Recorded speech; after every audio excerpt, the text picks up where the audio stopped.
Nah sekarang nih ngobrolin si bosnya sendiri. Pernah satu ketika pelajaran tasku ketuker. Jadi Sebelum di Sukamti dulu apa dulu sebenarnya Ben? Eros ngambil gitar, Sindra ngambil gitar, Mas Pongki ngambil gitar. Kalau mungkin teman-teman tahu nama-nama besar musisi di Jogja, itu prosesnya dari Studio Alamanda.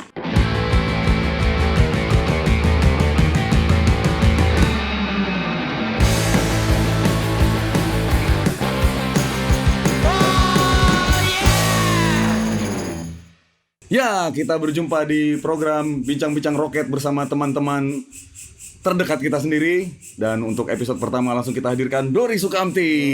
Terima kasih. Selamat datang di acara yang namanya kita belum ada. Kira-kira langsung kita tembak, namanya apa bos? Kira-kira nama acaranya enaknya? Bicarok. Bincang-Bincang Rock. Tapi besok kalau yang bintang tamunya bukan rock, Oh iya, gak enak. berubah lagi namanya, apa ya? Atau kita tanya jangkrik ini. Nah, jangkrik yang ini ya, apa? Orkestra alam. Jangkrik bos. Jangkrik bos nama cara. Kayaknya lucu juga ya jangkrik bos. Jangkrik bos. Bos. Jadi sosok Dori Sukamti kan telah menjadi panutan banyak anak muda kan. Dia menginspirasi banyak lewat karya-karya, lewat genjrengannya, lewat aktivitasnya. Ya, saya sebagai penonton musik dan sebagai masih jurnalis nggak ya gue ya? Ya jurnalis pinggiran lah. Ya sering udah mencatat Bos Dori dan bandnya dengan Endang Sukamti dengan karya-karya di baliknya.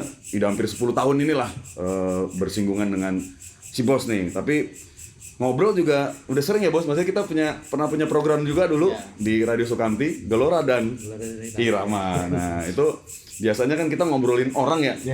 Nah sekarang nih ngobrolin si bosnya sendiri. Jadi tamu nih untuk di kontennya. Ini adalah laga tandang. Biasanya kan kita di kandang kan.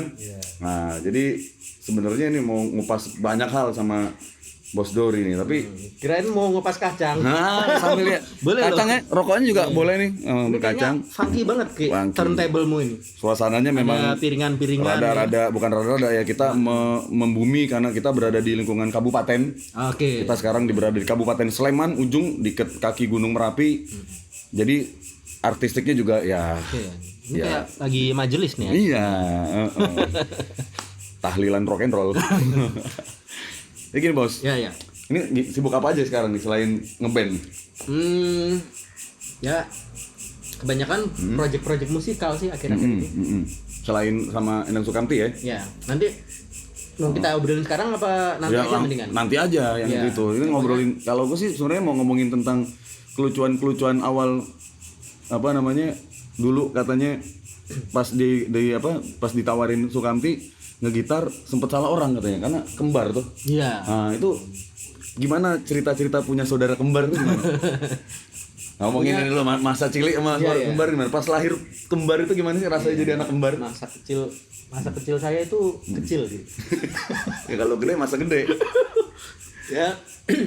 Jadi gini, saya sebagai kembaran cowok itu kalau orang tua tuh biasanya suka nyamain, jadi bajunya disamain. Kalau cewek tuh biasanya suka, tapi kalau cowok tuh saya nggak tahu ya. Tapi kalau di pengalaman saya sama kembaran saya Mas Hodi itu agak visi sebenarnya, baju disamain, tas disamain. Nah itu ada miss-nya juga, ada sedikit kelemahannya juga tas disamain. Pernah satu ketika pelajaran tasku ketuker, jadi PR-nya mana? Loh, tasnya Hodi. Salah isi barang. Kan malas banget harus tukeran tas di kelas yang lain. Nah, itu. Tapi kalau di sekolah itu selalu satu sekolah ya? Selalu Satu bareng sekolah, ya? biasanya Satu sekolah selalu terus ya? satu sekolah, ya. Si bos nih adiknya apa kakaknya? Adiknya ya? Saya adiknya keluar belakangan. Kalau keluar belakangan berarti adiknya ya? Adiknya. Kalau yang Tapi ada juga keyakinan yang bilang kalau katanya yang di belakang karena ngalah kakaknya. Dia kakaknya, ngalahan ya? Tapi si bos lebih percaya yang kakak apa adik? Ya bareng aja deh. Barang aja, sama lah anunya. Sama lah. Karena seumuran, beda detik doang kan? Terserah mau kakak mau adik sama aja. Nah kalau di sekolah itu waktu kecil ada nggak yang sering salah negor apa salah nama waktu kan masih otentik banget ya waktu kecil sama plek gitu ya? Iya bahkan nggak hanya kecil sih, gede pun yang salah di Sampai jalan sekarang pun banyak gitu. Jadi pernah di lampu merah ketemu temennya Odi, lewat enggak saya kembarannya. Wah kamu tuh bercanda. Itu udah tak jelasin masih dianggap bercanda. Tapi memang nggak tahu kalau kembaran. Beberapa kan memang nggak tahu kalau kembar. Terus kalau nanti lari ke musik itu kan kakak juga main musik kan, Mas Odi juga main musik kan. Itu mulainya dari kecil tuh passion bisa musik tuh gimana tuh faktor-faktornya? Jadi ada ini faktor orang tua sebenarnya. Jadi memang masa kecil kita tuh kita sering diputerin lagu-lagunya The Beatles nih, The Beatles, Elvis, Everly Brothers, bangsa segitu sama bapak. Betul ya, kalau bapak sih main gitar itu ya, bisa main gitar cuman ya Bukan musisi. bukan performer. praktisi ya, bukan praktisi musik. Jadi kita kecil memang udah disuguhin lagu-lagu gitu dan kita kebetulan connect sama lagu-lagu, jadi udah memang berdua tuh sering bahas, oh ini musiknya gini ya. Jadi memang udah Tapi belajar musiknya bareng. baru kita pernah air gitar pakai raket ya. Roket ya, karena roket itu selain bisa ke udara juga bisa mukul nyamuk. Itu men, air gitar kayak raket tuh sering bayangin kalau saya tuh John Lennon atau Paul McCartney, Holly ya mitranya kayak gitulah. Tapi dari awal udah Beatlemania tuh pada masanya. Ya kita pertama termasuk Beatlemania. Beatlemania nanti sering waktu tuh mulai masuk kayak Queen yang agak-agak ngerok, Judas Priest, Maiden gitu.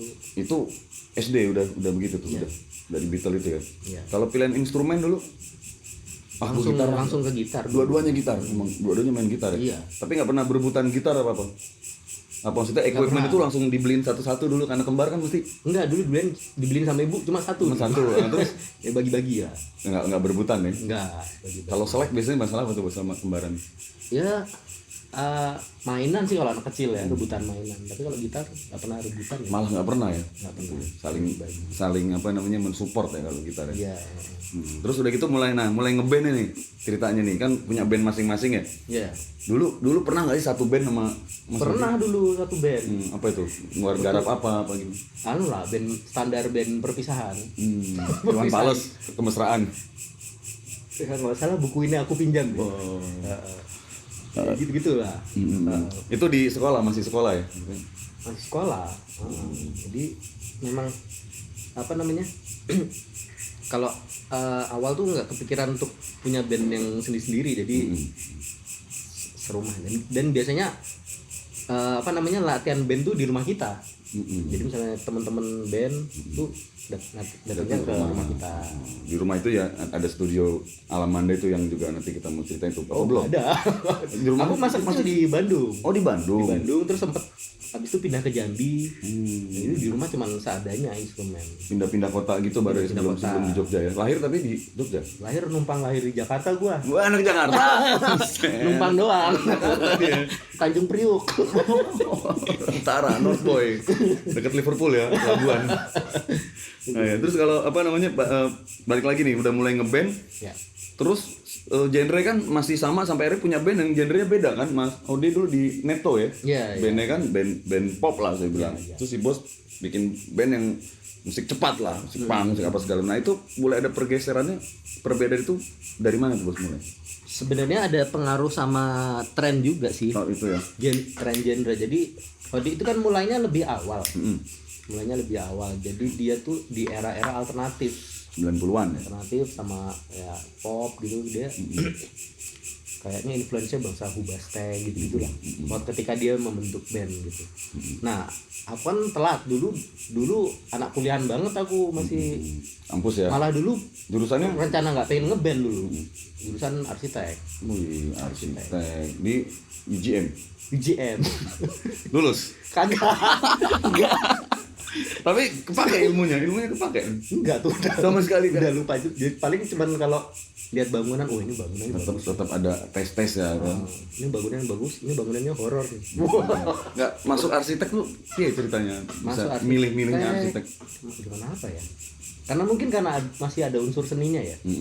Tapi teknik tapi masih ada unsur seninya. Makanya milih jurusan arsitek. Nah Mas Odi jurusannya dulu kuliah? Dia itu di teknik sipil. Sama-sama ilmu menghitung ya apa? Teknik, Ada anu hitungnya ya. Teknik. Ya, nah, balik lagi nih band-bandan nih. Tadi akhirnya Mas Odi bikin band juga itu kan. Itu si Bos sebelum di Sukamti dulu apa dulu sebelum band? Sebelum di Sukamti ya sempat beberapa temen kuliah, adik kelasku sih. Karena aku dulu termasuk itu supir dalam artian angkatan tua di kampus gitu. Jadi ngajakin yang muda-muda ayo ngeband. Nah dulu kayak gitu, ngajakin teman-teman sekedar ngover doang, belum baru mau punya karya sendiri tapi habis itu, nah itu kan Hodi udah lama di studio Alamanda. Nah aku nih baru termasuk newcomer di situ, udah ada, kalau kita tahu ada Akustik, Sela tuh mereka udah ada duluan di situ. Aku termasuk yang nongkrong belakangan karena sibuk junior. Jadi arsitek kali waktu itu, lagi berpaku dengan arsitek kali. Iya waktu itu ceritanya malah pengen jadi dosen dulu. Tapi akhirnya sadar nggak terlalu pinter ya. Sama kehilangan itu kayak gimana ya, kehilangan orientasi lah. Akhirnya kurang asik nih, akhirnya ya itu beralih ke cita-cita masa kecil jadi musisi. Tapi poinnya apa tuh? Maksudnya dari arsitek terus abis kan nggak ada passion, terus gue musisi aja lah. Titiknya apa tuh hingga memutuskan gue musisi lah? Titiknya kayaknya gini. Jadi teman-temanku tuh udah pada lulus duluan. Aku kehilangan banyak teman-teman yang seangkatan dan lain. Terus mulai apa ya? Jadi banyak pikiran yang masuk, terus aku kayak semacam ini kayak nggak punya passion lagi di sana. Waktu itu setting geopolitik Geopolitik dan sosiologis. waktu itu pas reformasi itu. Oh, 98 pas reformasi itu. Jadi itu kan ya ibaratnya di dunia luar pun banyak hal yang terjadi gitu. Nah di diriku sendiri pun juga banyak hal yang ada terjadi. reformasi di dalam diri sendiri. Ya itu banyak yang terjadi. Jadi kayak akhirnya mengarahkan pandanganku akhirnya nggak ke arsitek lagi tapi ke musik. Nah itu di musik itu karena memang udah ada komunitasnya yang nanti akhirnya masuk ke Alamanda dulu, atau memang malah bukan dari Alamanda mau main musiknya tadi, memutuskan musik itu? Maksudnya terjun yang gue tenggelam lah sekalian lah di musik. Itu apa tuh ininya, momennya ya pertama sih dengan teman kampus, terus karena kan tahu Hodi termasuk salah satu pemilik dari studio Alamanda itu, akhirnya kenapa nggak nongkrong di situ aja ya. Nah, kan dalam artian ada beberapa manfaat yang maksudnya fasilitas, terus informasi di sana banyak, dan nongkrong di sana ya akhirnya malah terjerumus berarti ya. Oke, nah berarti terjemurus. Alamanda adalah salah satu ekosistem yang membuat seorang Dori ini menjadi musisi beneran gitu, menceburkan diri sebagai musisi. Iklimnya itu kan. Nah, ini kita mungkin ya banyak yang ngulik-ngulik, termasuk aku juga belum pernah merasakan vibes-nya Alamanda waktu itu ya, tapi itu studio legend. Kalau mungkin teman-teman tahu nama-nama besar musisi di Jogja, itu prosesnya dari studio Alamanda. Nah itu mungkin bisa diceritakan awalnya bisa ada studio Alamanda gimana, Bos? Kan saksi hidup kan, maksudnya istilahnya ada di kubangan Alamanda itu kan. Awalnya banget bisa jadi studio itu gimana? Sebenarnya Alamanda tuh dulu kalau teman-teman yang angkatan lama tahu, itu pertama namanya Studio Batas. Habis itu pindah lokasi di Gang Alamanda itu. Akhirnya namanya dipilihlah Studio Alamanda. Emang dikasih nama karena letak di Alamanda gitu. Nah, Alamanda tuh jadi saksi ini. Dulu ada istilah yang namanya Jogja Invasion. Nah, jadi tumbuh tuh seiring dengan itu. 2000-an awal tuh ya?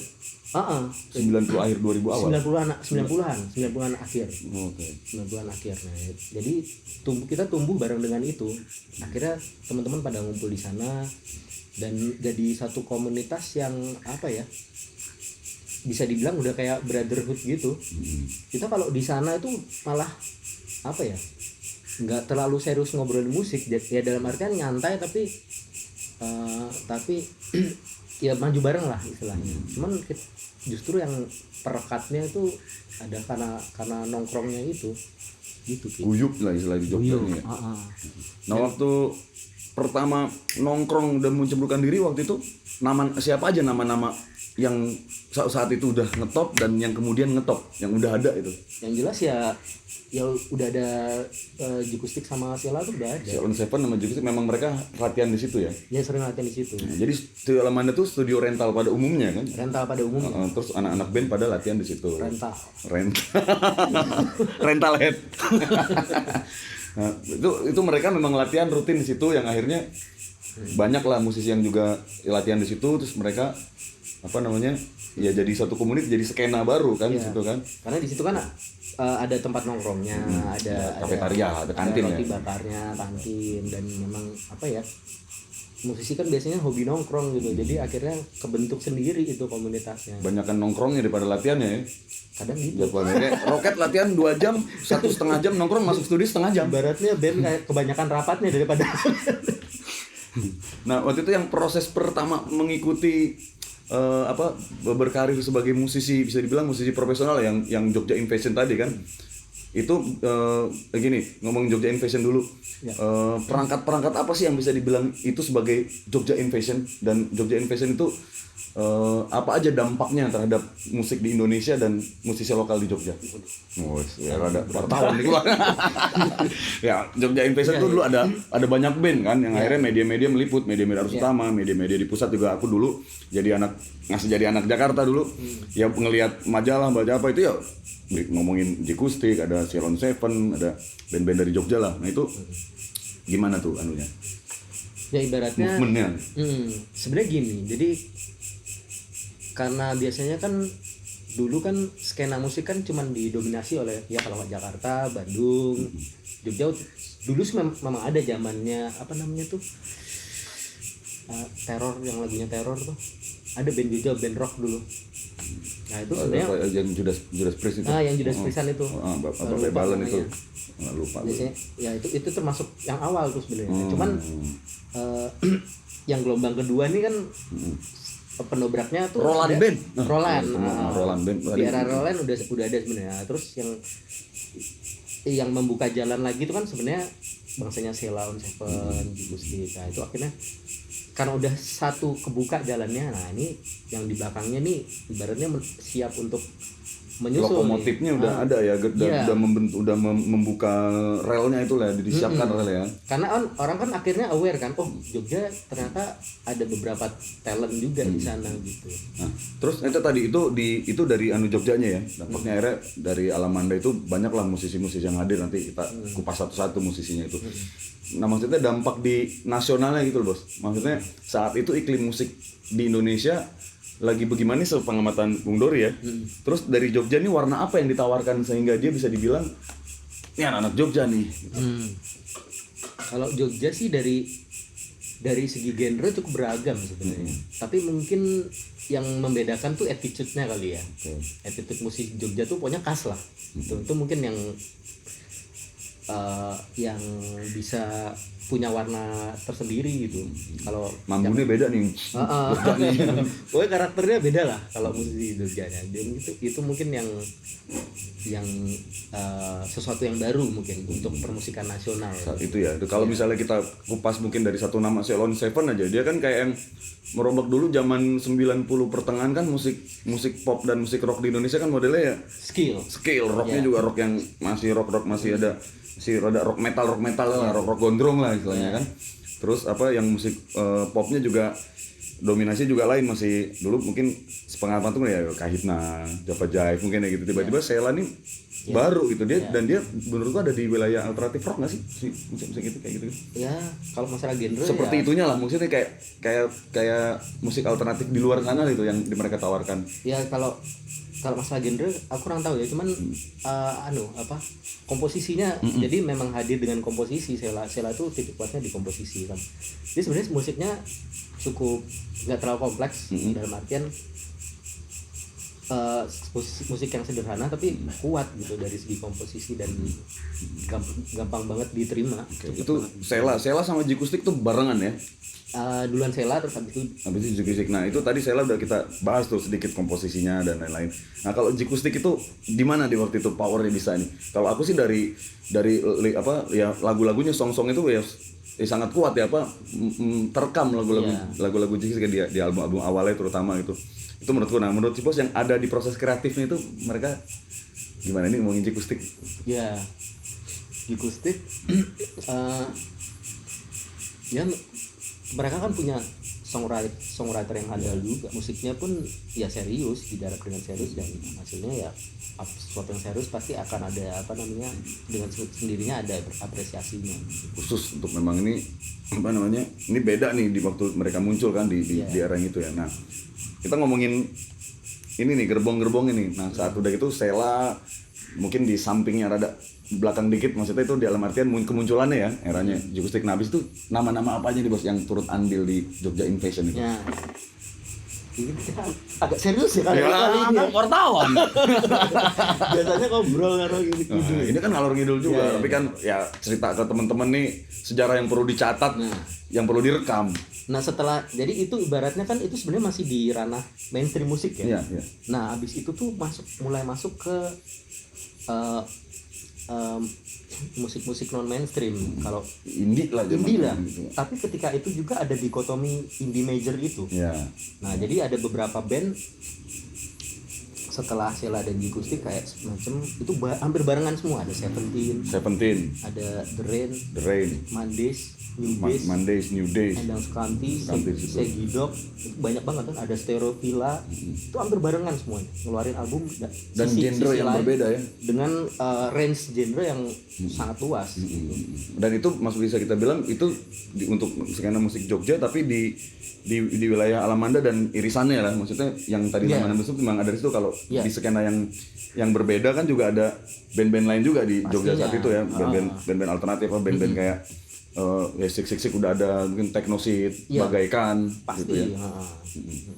Nah, kalau perpanggungan dulu zaman itu manggung itu acara band-bandan gimana zaman 90-an akhir 2000 awal. Jadi Alamanda juga bikin acara kah atau dia siapa yang mengundang mereka, penontonnya siapa waktu itu? Ya.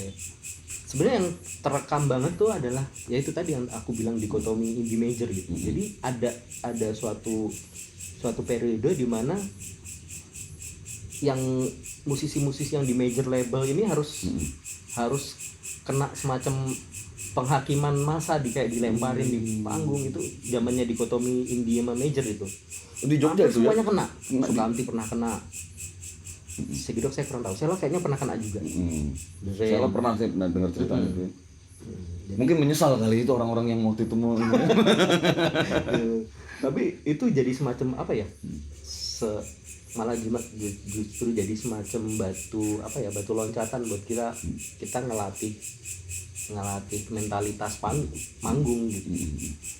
Terus kalau di teman-teman di Alamanda sendiri itu memang ada movement khususnya, memang kita misalnya gini, dari obrolan ringan yang misalnya latihan band cuma setengah jam, nongkrongnya bisa 5 jam gitu tuh. Memang ada semacam strategi kebudayaan. Maksudnya dalam artian kita harus menguasai peta musik Indonesia dimulai dari sini, atau kita harus bergabung sama-sama ini bawa nama Jogja. Itu ada apa memang tersendirinya tercipta? Kalau menurutku natural ya. Jadi kadang-kadang sesuatu yang kalau dipaksakan terus dengan cita-cita yang muluk tuh kadang malah terlalu berat. Jadi kita cuman pokoknya senang-senang bareng, maju bareng. Ya dengan sendirinya akhirnya ada step-step tahap untuk sampai ke yang sekarang ini gitu. Terus band-band itu kan tadi bilang dikotomi major dengan indie ya. Maksudnya di teman-teman di band-band Alamanda tadi sendiri memang bandnya itu memang semua untuk disiapkan masuk ke perusahaan rekaman besar misalnya gitu, atau memang mereka punya pilihan masing-masing di jalurnya gitu. Tapi memang ada nggak yang udah lu ikut sini, ayo kita saling membantu. Misalnya Sheila udah kontrak label, dikontrak label, dan dia membawa sengaja disiapkan band-band lainnya untuk kayak gitu. Kalau saling membantunya itu udah jelas. Itu karena pertemanan kan. Pertemanan jadi ada saling membantu. Tapi sebenarnya masing-masing punya strateginya sendiri-sendiri nih. Masing-masing udah punya. Per bandnya itu ya.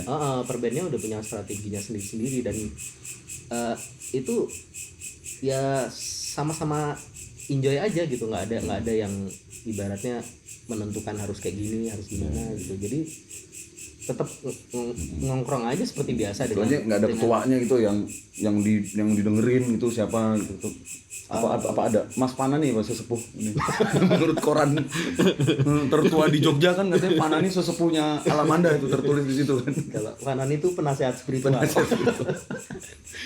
Apa ada nggak yang sosok gitu, mungkin dia juga musisi atau orang di luar maksudnya bukan orang yang ada di permukaan lah. Dia menjadi panutan, lu gini loh, lu penasehat itunya lah. Kayak gitu. Kayaknya lebih banyak ke diskusi Ya, memang sejajar rata, kok. Sejajar ya, nggak ada yang Iya. satu tokoh yang bahkan kayaknya nggak ada semacam senioritas atau junioritas gitu, nggak ada sih.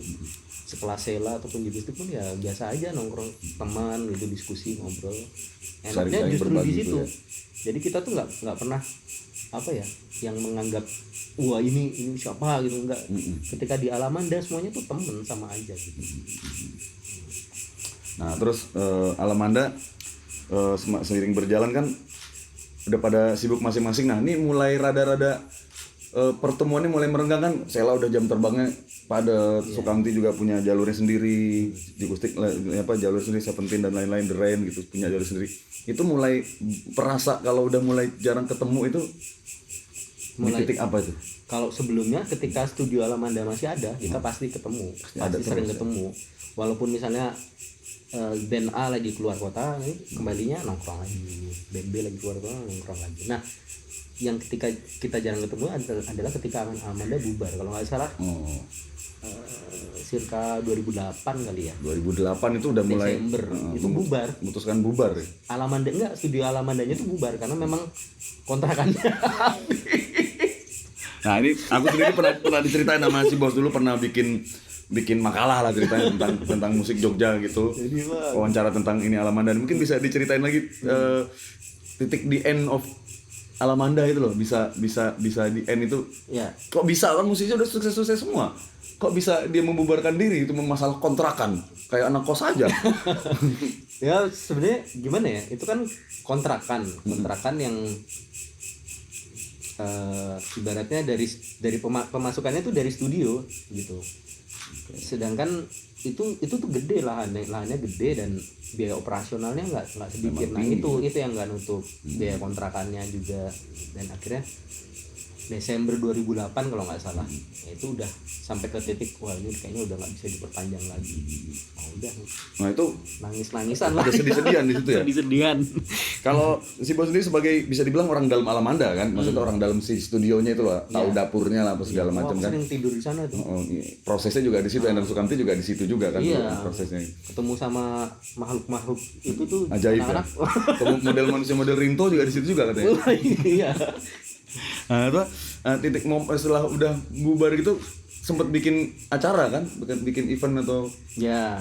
Nah dulu pernah cerita juga kalau itu pas setelah Alamanda bubar atau memang ketika Alamanda masih ada memang bikin studio gigs atau? Nah gini, jadi waktu masih di Alamanda itu kalau kan sering di kampung situ itu tuh ya biasa lah kalau 17-an kan bikin apa nih, nah istilahnya di daulat Alamanda dulu juga, Alamanda aja bikin acara, ya udah kita ada selalu ada Agustusan di Alamanda. Nah kalau Agustusan itu kan yang main kan ya band-band yang udah ngetop saat itu udah teman-teman yang nongkrong di situ, dan kadang-kadang ada teman-teman band lain di Jogja yang kita ajak juga untuk ayo main di. Jadi kalau konsepnya 17-an tuh. 17-an, eventnya pasti 17-an. Nah, jadi kalau Agustusan di Alamanda tuh rame itu. Itu parkir tuh seneng banget.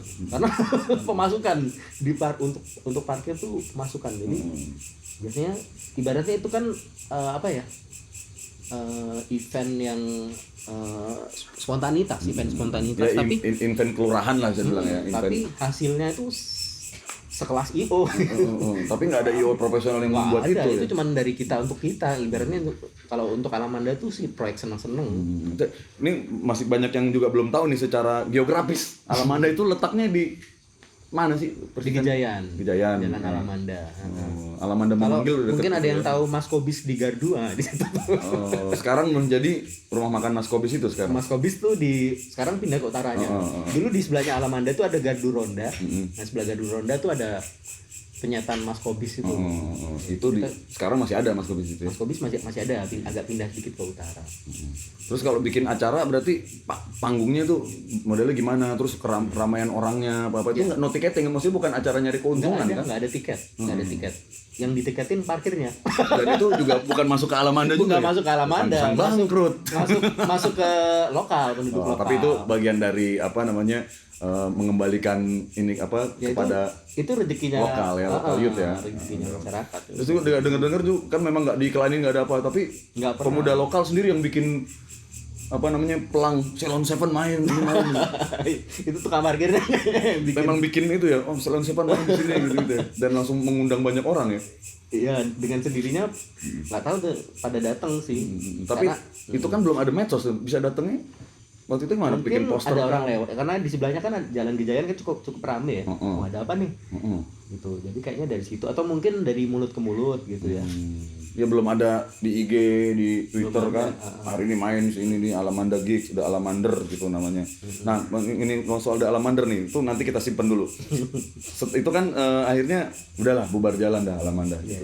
Tapi masih sering reuni-reuni kumpul-kumpul kan. Sering. Nah, Ada itu grup WA juga ada. grup WA dari saat itu sampai sekarang ya. Sampai Dari zaman sekarang. mungkin pertama kali WA ditemukan udah bikin tuh ya Alamanda ya. Sampai sekarang ya. Nah, maksudku waktu ketika Alamanda udah nggak ada, itu kumpulnya di mana itu? Musisi-musisi tadi itu. Kumpulnya ya paling di kafe-kafe tertentu janjian gitu. Jadi sporadis. Itu janjiannya di by WhatsApp aja, kumpul. Oh. Le, nih. Ya. Gitu kan.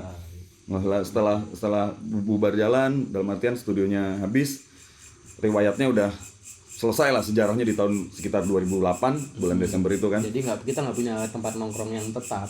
Saat itu nah terus ketemu tuh project apa aja yang biasa dilakukan Alamanda selain akhirnya jadi sempat ada gitar ya apa Ya, kompilasi gitar friend. kompilasi instrumental gitar. Gitar itu udah volume Itu baru satu. kan, tapi udah mau yang kedua udah denger udah Eh, produksi apa. sempat ada udah ada beberapa demo yang ngumpul untuk project Alamanda kedua, tapi bukan instrumental sih, ada lagunya. Lagu ya. Nah itu gitar friend kita. Gitar friend, Jadi ya. tahun berapa tuh? Aku menulis juga waktu itu. 2000 berapa belas lah itu. Nah, muncul awalnya bisa ide kok gitar, kenapa nggak ada lagu-lagunya atau apa-apa? Kenapa ya dulu? Kenapa bisa gitar? Apa cuman di Alamanda cuman gitaris doang yang solid? Enggak juga, lebih solid drummer Nah malah. itu namanya. Kok bisa jadinya kompilasi gitar? Alasannya? Kenapa ya? Apa karena banyak gitaris? Kalau ngomongin ikonik-ikonik kan nggak cuman gitaris aja yang Ya. Tapi kalau jumlah populasi banyakan gitar. Memang sih. banyak gitar Karena sih. satu band kan bisa 2 gitar. Oh iya. Satu band nggak bisa 2 drum. Itu banyak. Jadi populasi gitaris lebih Paling banyak. banyak ya gitaris siapa jadi ada Mas Eros, Iya. ada Bung Dori, Heeh. ada Pomo Widayat, siapa lagi tuh di album Indra, gitaris juga. Iwan, Iwan Tanda, Band kan ada. Kalau Segidok ada Richard, ada Raymond. dua tuh iya ya. Iya. Populasi lebih banyak. Satu band bisa 2 kan. Gitarnya dua. Heeh. Sheila ada Seventeen ada Umbel, ada Herman. almarhum. Almarhum. Banyak lah pokoknya. Terus di Gitar Friend itu proses penseleksian atau apa namanya, bukan penseleksian ya, yang kuratorialnya lah. Kuratorial. Ini main apa ini bedain lah. Sebenarnya nggak ada. Heeh. Nggak ada kuratorial. Adanya tuh hanya siapa yang sempet dan siapa yang mau. Gitu. Dan nggak punya target kita harus jadi ini nih masuk. Nggak punya. Jadi kalau misalnya banyak banget itu rencananya mau dibikin volume 1, volume 2 dan sebagainya gitu. Gitar Tapi hero apa gitar hero lagi? gitar friend. Gitar Friend. Karena akhirnya yang gelombang pertama segitu ya udah segitu dulu gitu ya. Cuman satu itu ya. Nah, baru yang kemudian yang baru banget rilis nih, belum ada berapa minggu nih kan? Ya, masih di bulan ini lah. Masih bulan Oktober nih. Ya mungkin ditayangin November lah ya. Oktober ceria. Oktober ceria. September ya ceria. When Oktober end. Nah, apa namanya? The Alamander ini memang baru berdiri nama The Alamander ini atau gimana? Konsep The Alamander ini apa sih? Alamander. Jadi gini, ini backgroundnya pandemi juga nih. Iya. Jadi ketika pandemi kan kita cuman bisa komunikasi kan lewat kayak Zoom gitulah sebagai modus komunikasi baru. Ya itu, akhirnya ketemu di Zoom. Terus ada teman kita tuh Mas Doni Takashi, anu wae bikin proyek anyar. Oh ya oke. Itu pertemuan pertama tuh. Akhirnya pertemuan kedua udah ketemu dengan beberapa orang. Akhirnya beberapa songwriter bikin lagu di Zoom itu. Jadi di Zoom itu bikin lagu langsung. Oh, nge-zoom tapi ngejreng-ngejrengan gitu di Zoom. Musisi begitu kalau nge-zoom ya. ya itu. Terus ini tag apa namanya?